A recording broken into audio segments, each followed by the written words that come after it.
What's up, everybody? This is the Retro Matador. My name is Retro EJ, and my co-host, Matador Gabe back and at it. we are back at it again with the next episode of our reviews slash commentary. Now, today, our big movie that people wanted us to talk about is Wonder Woman 1984.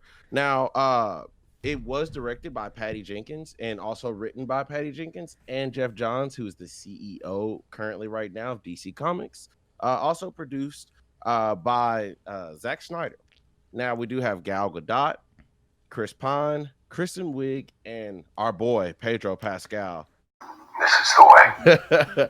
Starring in this movie. Now, Matador Gabe, if you could please just give us a little bit of history behind Wonder Woman, the character herself, for those of the people out there that don't know about her. Yeah, sure thing. As we start off our show, I think first of all, Wonder Woman is an iconic character, especially for DC. But I mean, she is to me the top female superhero, just because she is a part of the Holy Trinity of DC's Justice League. And I mean, she's bad. She's bad. So, uh, Wonder Woman debuted in 1941. They made her as a character during World War II. And she debuted in All Star Comic number 8. And I've never read that because that's old, and I have not taken time to read any of the Wonder Woman comics, standalone comics, because I have not taken Oh that. wow, they're actually really good. If you want to start somewhere, you should definitely start with the new Rebirth issues. They really do really well at showing Wonder Woman from the beginning, so you don't have to go all the way back. So definitely check out Rebirth issue 1 and through forward to catch up. uh, Wonder Woman is Princess Diana of Themyscira, right? It's the magical island where the Amazons live, and it's protected by an invisibility cloak from Zeus. His magic is on there. So basically, her mother, Hippolyta, or Hippolyta, as they say it in the movie, um, she created Diana out of clay. She molded her out of clay, and then she was given life by Zeus. So Zeus is the daddy, right? So she's kind of like a demigod, but they don't really, at least from what I know, they don't call her a demigod. They more say that she's given the gifts of superpowers from the gods. So there's that. So she has an arsenal of magical items, which include her lasso of truth. Everybody knows that, and she has the indestructible bracelets, and she also has her tiara, which she can throw like a projectile at people. Um, I think they do a good job in these movies showing what those items do, and really lend themselves to the character building aspect of those things. Um, I remember the first time I saw Wonder Woman was watching Cartoon Network, and it was the Justice Friends, not the awesome Justice League that we've seen with the new age characters, but like that golden age style of Justice Friends, where it's real campy and silly.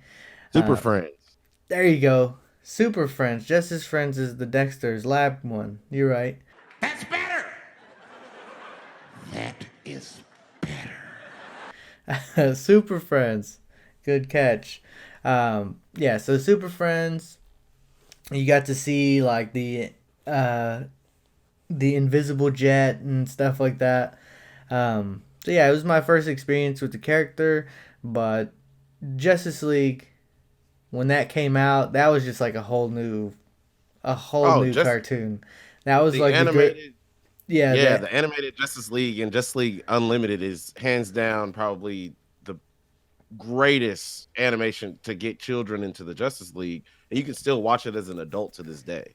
yeah, no, it really is highly recommended, and that's what I think of when I think of Wonder Woman. I'm looking at how her character has developed, but the the majority of my knowledge comes from that show, right? And that's what I experienced. That's why I was super excited that they were finally going to do a Justice League movie. That they were finally going to explore these characters. And she came out in Batman v Superman, and then the Justice League movie, and then she got her standalone Wonder Woman movie, and then we have this one, Wonder Woman 84. It's really cool to see her character go through these like different times, like timelines anyway, just to see it, like the development of who she is, because you get glimpses in Batman v Superman, and Justice League gives her a little bit more spotlight, but she's sharing it with all the heroes, and then she gets her own movie, and that one was just, it was truly an amazing experience. I really liked the first movie, and we're going to review this second movie, and we're going to talk about what happened with it, and what's significant about it. But I think definitely take this journey, watch all of them, judge for yourself. But yeah, go ahead and let's talk about Wonder Woman 84. So Wonder Woman 1984 was initially supposed to be released, I believe, in 2019. It did get pushed back due to Patty Jenkins asking for 7 more months to finish recording it, and it actually finished in time. But again, COVID happened, so it got pushed back a little bit more. Now it came out on December 25th, 19, December 25th, 2020, and we got to watch it with our families in 4K on HBO Max. Spoiler alert. Again, I'm going to start with probably what I think is one of the 2 best scenes of the movie, which is the opening scene, the Olympic scene, with Wonder Woman as a child racing against these beautiful Themysciran women in an Olympic battle for the honor, just to have that honor. Got that scene, and then we have the mall scene, the cheesy, hokey Batman Forever, Wonder Woman, the television show opening. I mean, me personally, I love these scenes deep down. They show representation on both sides. They get me to smile. It gives me a message in the movie. Uh, I love those scenes, to be honest with you. And Patty Jenkins shows her genius within those scenes. Now, Matador, I want to know how you feel about these opening scenes. Yeah. So I'll start with the opening. I think the parts where you're seeing Themyscira and you get to engage with all of the characters, Hippolyta and her trainer, which I can't remember her name off top, but it's Princess Robin Bride. White, Yeah, Robin Wright it's Penn. we call her Princess Bride because the other character's a horrible character person. Janai. That's a horrible person. Anyway, that's for a different review. Uh, So those scenes, those are my favorite because that's where you're getting the dynamic feel of this character. That's where you're learning, like, this is what Wonder Woman's all about. This is why she is the way she is. And I take particular interest in it because it really delves into that psyche a lot. That whole scene is based off of, like you said, it's that competition. She's trying to capture the glory, and we see something happens to her. She's wrecking all of those women, all those Amazonians. She's wrecking them. She's a child, and she's leading them by a lot. And then she gets kind of overconfident and looks back and gets knocked off of her horse, and then she has to take a shortcut to still win, like, because she lost her horse. And at the end, they don't let her win, even though she was going to be in first place. And it's all about the main idea of this movie, yeah, that there are no shortcuts to having the power and being able to to to be that symbol. Like, if you're gonna be the best of us, then you got to do it the right way, and that's it. And yeah, that is the main idea of the whole movie, right? yeah. Like, so I think that's a great setup. Now, the actress that played Wonder Woman in that scene, the young actress, It was her very first time. She actually happened to be out with her mom. They were shopping, and the cast director walked up on them and said, "You look like what I'm looking for this movie." She didn't know what it was. She never had any acting experience. She went in and auditioned, and come to find out, she's going to be Wonder Woman in 1984. You know how much joy that is to be a kid and to not know what you're going to be Wonder Woman, man. She got to ride though. She got to train for 6 months, work out with these Themysciran women. She did all those stunts herself because grown women aren't her size. So I would really like for everybody to at least appreciate that hard working scene that little girl went out and did because it was beautiful. That's pretty insane because when you look at that, um, I have to watch it again, but I feel like, I think she was great. Yeah. I think she did a wonderful job. I was convinced that that's Diana, Princess of Themyscira, and Yeah. I didn't know that she didn't have any acting skills prior to this. So that's a really cool thing, and that's also like that's like that meta aspect of the whole thing. Like the whole point of Wonder Woman is to empower women and to make little girls feel like they can be superheroes, and they literally made this girl be a superhero. Yeah. So that's really cool. Yeah, so awesome point, man. I didn't realize that. Now, okay. So we can go to the 1980s, right? The first movie took place in World War II. They did a great job of capturing what that era looked like. Yeah. 1980s, they did the same, and it's always so funny to go back to that style and see what that looks like and see those things. But I think because of that, it sort of takes me out of the element of awesomeness for the rest of the movie, because it's like they're trying to make things over the top for just like, hey, look, it's the 80s, they have parachute pants. Hey, look, it's the 80s. Like they keep making those call outs rather than just like, hey, we're in this world and this is where it's happening. It's like, let's point out all the things that make this the 80s. And that to me starts to take me out of it. Yeah, so definitely when you think about it like that, because with Wonder Woman 1, and it was World War I. You felt, like you said, you felt the dirt, you felt the grime, you felt the despair. It was about that time. Like the storyline was based in that time, in Right. the 40s. Well, before 40s. But still, you get what I mean. Like it was based in wartime. You felt, okay, this is World War I. She's in the war, she's going through things. But with the 1984, I couldn't really see/feel anything. You get that one little scene with the mall intro, and it kind of fades away. Like the 80s fades away in the movie. Like you said, it begins to take you out of it. And that's where the beginning of the problems are for this movie. The way that they did it, they wanted to show the kind of character that she is, or the kind of hero that she is in that time. And I think they did a good job with that, like showing that, she's trying to keep herself like quick, take care of everything, but like not really be seen a lot, and using all her updated arsenal. Like I think her costume looks way better than the first movie at this point. Like the Well, design they for it. they brighten the contrast this time because a lot of people complained about the first movie about it being too dark and too dingy, and they were trying to let people understand, like, hey, it was a war film. Now it's the 80s. Everything's more elaborate and popping and hopping. Yeah, exactly. So Um, I feel like that is the kind of subtlety that I wanted. Even if it's not so subtle because you're making the shirts brighter and stuff. But that's what I'm saying when I'm like, okay, you can show me that this is the 80s by just showing me that the colors pop. You don't have to say, hey, this is the 80s. We only have 8 tracks.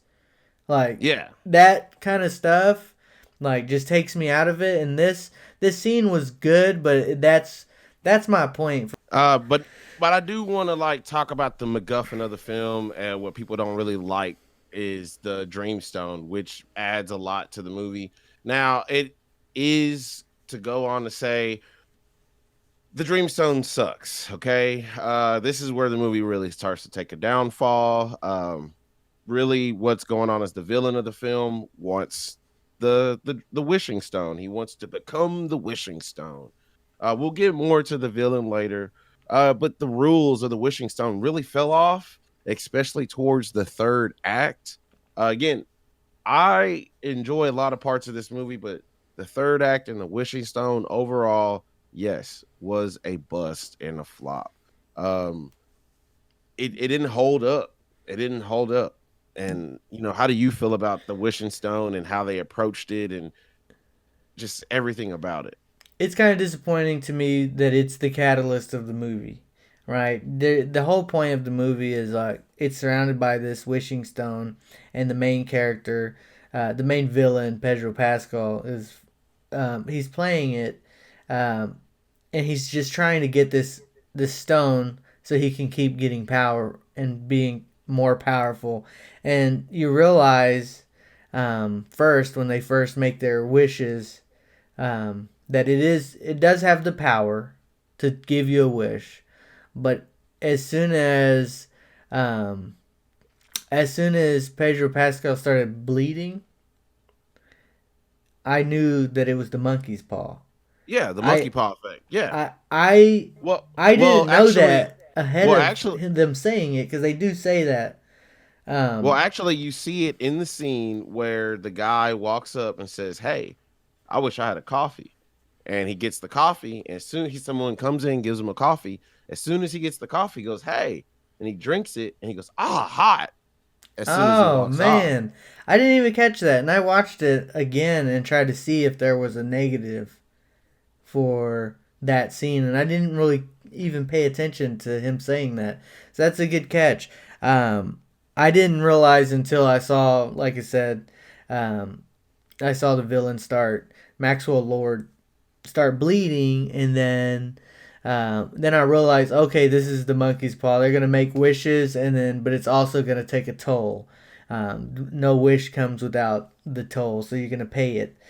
So we get Wonder Woman to make her wish, which Is to to bring Steve Trevor back.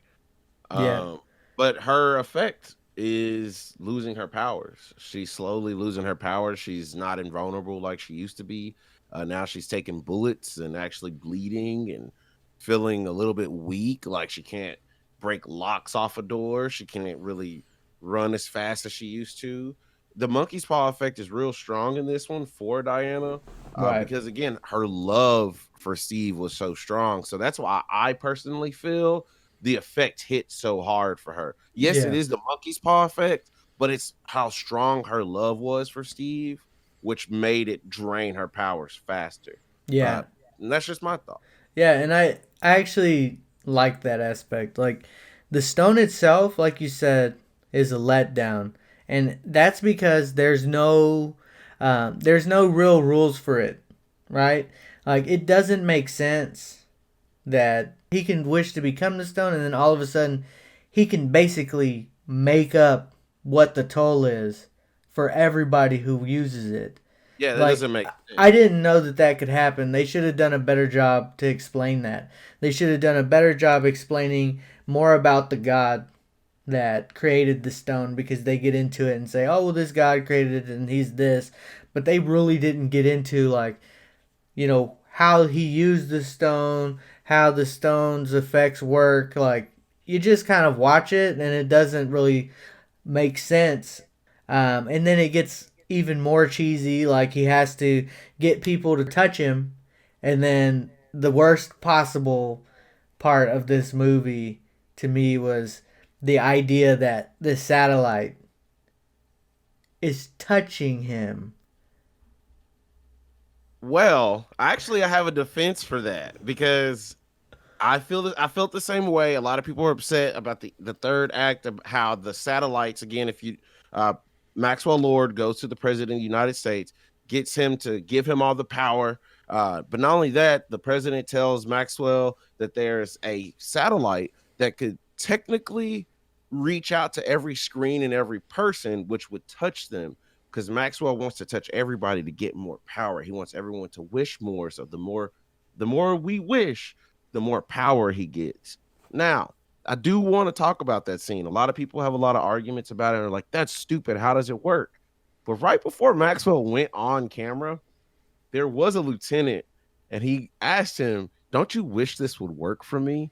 And shook his hand. And he goes, yes, yes, sir. I do hope this works for you. So, so even So he if used the wish to make sure that it worked. even if the machine didn't work, someone wished for it to happen. Somebody wished for it to work. Yeah, I just still think it's ridiculous. But that's the stone's powers, and then you contrast it with the monkey paw effect. The monkey Yeah. paw effect was great, right? Yeah. The monkey paw effect taking away Wonder Woman's powers, making her invulnerable, lends itself to the hardest scene to watch, and we'll get into that. And then for Cheetah, her character Kristen Wiig, using the stone initially, the effect that it had was that it's giving her. She wished for the to be like Diana, right? Mhm. And she didn't know that Diana was a god, right? Like she didn't understand she's a superhero. She just wanted to be sexy. She just wanted to be powerful. She wanted to be confident because she was an ultra nerd. Would they build her up to be? And what she starts to lose is her kindness and her selflessness, and she just becomes very selfish and power hungry. And it's a really good aspect for the character because she starts off as this nice person. And it gives her reason to become bad. So it's the monkey paw effect. And then Pedro Pascal, Maxwell Lord, he's getting this powers, and he's using himself as the stone, but it's killing him. It's physically killing him. Yeah, That's it's draining him. that's the toll. So as he starts amassing power, he's dying and realizes, well, now I have to start taking people's life energy.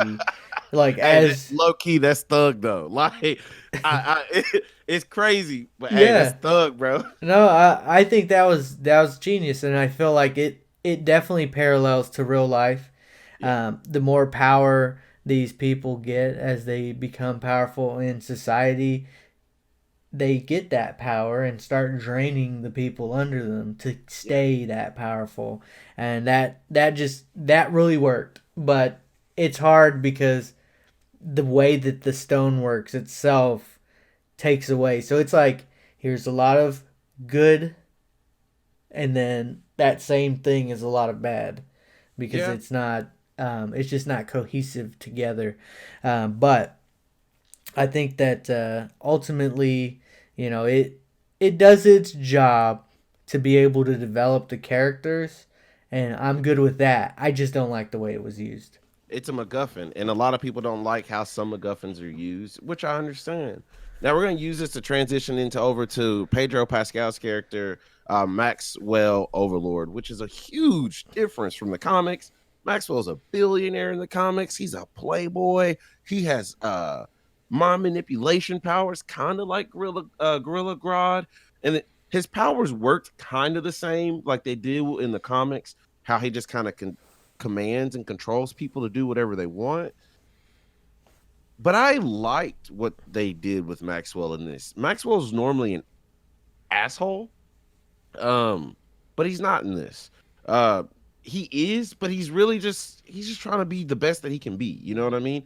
I kind of connect with him. Again, he is the villain, but I connect with him. He was so close to having it all. Like everyone shit on him his entire life, and he fought and fought and fought, and the world kept putting him down. And I want to connect it to what you said earlier. You fight to get that power, and you feed off of those underneath you, but those on top had been feeding off of him his whole life, and he got so close. And that's where I can kind of connect with the movie and say that I like this movie because Pedro Pascal, for one, someone needs to throw that man a back pill because he carried all of 2020. Yeah. Right? Let me talk about that. I mean, the casting choice itself is wonderful. I mean, he's he is so dynamic as an actor. I think that even with this character, that kind of gets lost because he's kind of campy as a character in this movie. He doesn't.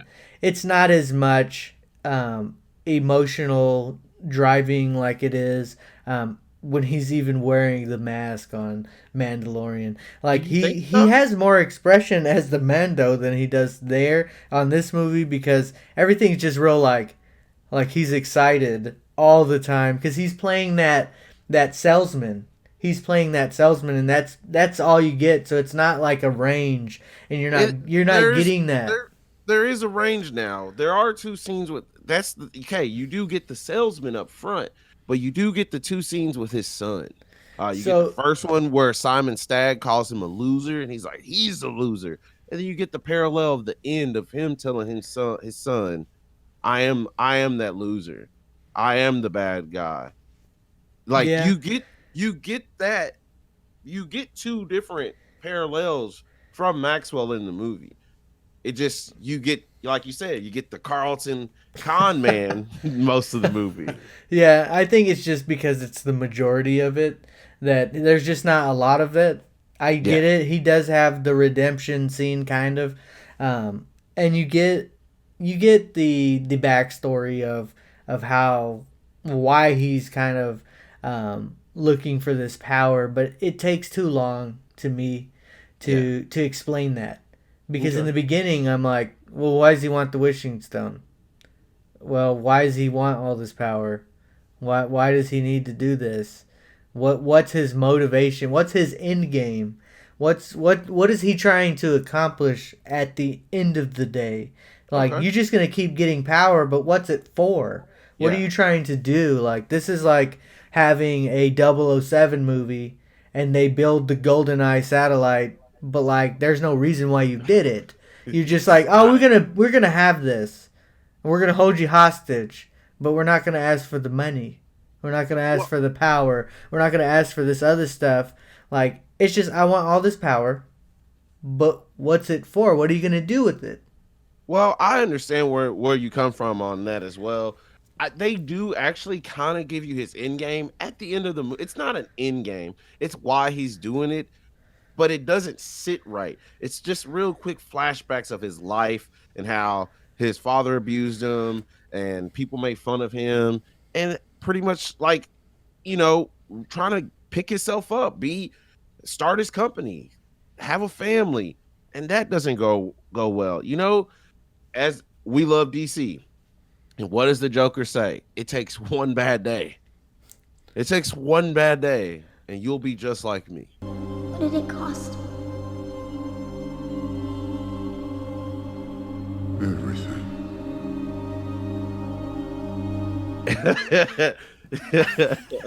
And so, dude, the this brings us to that parallel with Diana in the beginning, though. It the shortcut, right? The shortcut to get us to the whole point. He wants to have the power. He wants to be successful, and at one point he was willing to work hard, and he tried, and he was trying to do things the right way, and then he found out about the wishing stone and realized that he could take this shortcut, and with that power. What he's saying, Spock, is that a man who holds that much power, even with the best intentions, just can't resist the urge to play God. Thank you, Doctor. I was able to gather the meaning. It also proves another is saying, absolute power corrupts absolutely.